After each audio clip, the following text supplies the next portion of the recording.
പിന്നെ ഇന്ത്യ ഗവൺമെൻറ്റിൻ്റെ നമ്മുടെ ഇൻക്രെഡിബിൾ ഇന്ത്യ എന്നുള്ള ടൂറിസം ഫീൽഡിനെ ഇത് പ്രൊമോട്ട് ചെയ്യാൻ വേണ്ടി സ്പെയിനിൽ ഞാൻ 3.5 വർഷം ഉണ്ടായിരുന്നു, ഇറ്റലിയിൽ 3.5 വർഷം ഉണ്ടായിരുന്നു. അപ്പോൾ ഞാൻ ഈ ഒരു ഇൻട്രൊഡക്ഷൻ പറഞ്ഞെന്ന് പറഞ്ഞാൽ നമ്മൾ സാധാരണ ഇൻ്റർനാഷണൽ ലെവലിലാണ് നമ്മുടെ ടൂറിസം വളരെ ഇമ്പ്രൂവ് ചെയ്യാനും പ്രൊമോട്ട് ചെയ്യാനും ഒക്കെ വളരെ ശ്രമിച്ചിട്ടുള്ളത്. അതുപോലെ തന്നെ ഡൊമസ്റ്റിക് ടൂറിസത്തിൻ്റെ ഏറ്റവും നന്നായിട്ട് പുരോഗമിച്ചുകൊണ്ടിരിക്കുന്ന ഒരു കാലഘട്ടമാണ്. അതിൻ്റെ ഏറ്റവും വലിയൊരു മുന്നോടിയായിട്ടാണ് ഞാൻ ഈ വേഗ ടു ബോട്ടിനെ കാണുന്നത്. ഇത് ഏറ്റവും നല്ലൊരു സംരംഭമാണ്. അതിൽ നമ്മളെല്ലാവരും ഇതുപോലെ പാർട്ടിസിപ്പേറ്റ് ചെയ്യുകയും ഇനിയും മറ്റുള്ളവരെ കൊണ്ട് പാർട്ടിസിപ്പേറ്റ് ചെയ്യുകയും ചെയ്യുകയാണെങ്കിൽ നമുക്ക് തീർച്ചയായിട്ടും ഡൊമസ്റ്റിക് ടൂറിസത്തിൽ നല്ല ഒരു കാൽവെപ്പ് ഉണ്ടാക്കാൻ സാധിക്കും. അതുപോലെ തന്നെ ഇവിടെ നമ്മുടെ ഈ സ്റ്റാഫ് സുജിത്തും മറ്റ് എല്ലാവരും, പ്രത്യേകിച്ച് നമ്മുടെ ക്യാപ്റ്റൻ, ഇവരെല്ലാവരും നമ്മളോട് വളരെ നല്ല രീതിയിലാണ് പെരുമാറിയിട്ടുള്ളത്. ആൻഡ് ഓഫ് കോഴ്സ് നല്ല ഒരു അപ്ലോസ് തന്നെ നമ്മൾ അവർ കൊടുക്കേണ്ടിയിരിക്കുന്നു.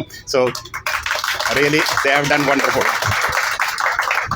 പിന്നെ ഒരു സജഷൻ എന്നുള്ള രീതിയിലാണെങ്കിൽ പാതിരാമണലിൽ ഞാൻ കണ്ടു, ഞാനവിടെ ചോദിക്കുകയും ചെയ്തു, നല്ലൊരു കളക്ഷൻ കിട്ടുന്നുണ്ട്. പക്ഷേ അതിലൊരു നല്ലൊരു ശതമാനം അവിടെ ഒന്ന് ക്ലീൻ ചെയ്യുന്നതിന് വേണ്ടി, പ്രത്യേകിച്ച് ആ വാട്ടർ ബോഡീസൊക്കെ വളരെ മോശമായ രീതിയിൽ നമ്മൾ തന്നെയാണ് അത് മോശമാക്കുന്നത്. പക്ഷേ നമ്മൾ തന്നെ അതിനെ പരിഗണിക്കേണ്ടതും നമ്മൾ നല്ല രീതിയിൽ കാണിക്കേണ്ടത് നമ്മുടെ ഒരു കടമയാണ്. അത് ഗവൺമെൻറ് ലെവലിൽ തന്നെ നമുക്കത് എടുക്കാൻ ഞാനും കൂടെ എൻ്റെ ഒരു കോൺട്രിബ്യൂഷൻ എന്തെങ്കിലുണ്ടെങ്കിൽ ഞാൻ ഡെഫിനറ്റ്ലി ശ്രദ്ധിക്കുകയാണ്. Anyway this is a wonderful journey. Thank you very much and wish you all the best.